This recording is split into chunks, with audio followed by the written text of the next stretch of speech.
रूत को शौहर मिल जाता है। फिर उसकी सास नौमी ने उससे कहा, मेरी बेटी, क्या मैं तेरे आराम की तालिब न बनूं, जिससे तेरी भलाई हो? और क्या बोएज हमारा रिश्तेदार नहीं, जिसकी छोकरियों के साथ तू थी?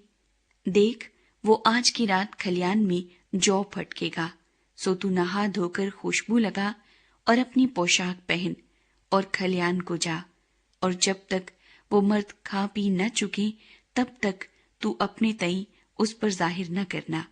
जब वो लेट जाए तो उसके लेटने की जगह को देख लेना। तब तू अंदर जाकर और उसके पांव खोलकर लेट जाना, और जो कुछ तुझे करना मुनासिब है वो तुझको बताएगा। उसने अपनी सास से कहा, जो कुछ तुम मुझसे कहती है वो सब मैं करूंगी। सो वो खलियान को गई और जो कुछ उसकी सास ने हुक्म दिया था वो सब किया। और जब बॉयज खा पी चुका और उसका दिल खुश हुआ तो वो गल्ले के ढेर की एक तरफ जाकर लेट गया।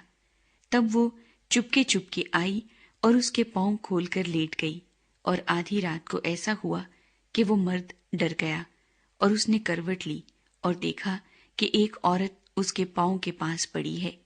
तब उसने पूछा, तू कौन है? उसने कहा, मैं तेरी लौंडी रूत हूं। सो तू अपनी लौंडी पर अपना दामन फैला दे, क्योंकि तू नजदीक का कराबती है।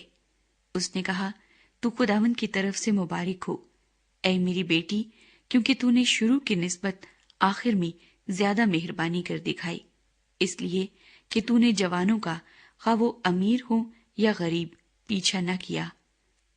अब ऐ मेरी बेटी, मत डर, मैं सब कुछ जो तू कहती है तुझसे करूंगा, क्योंकि मेरी कौम का तमाम शहर जानता है कि तू पाक दामन औरत है, और ये सच है कि मैं नजदीक का कराबती हूँ। लेकिन एक और भी है जो कराबत में मुझसे ज्यादा नजदीक है।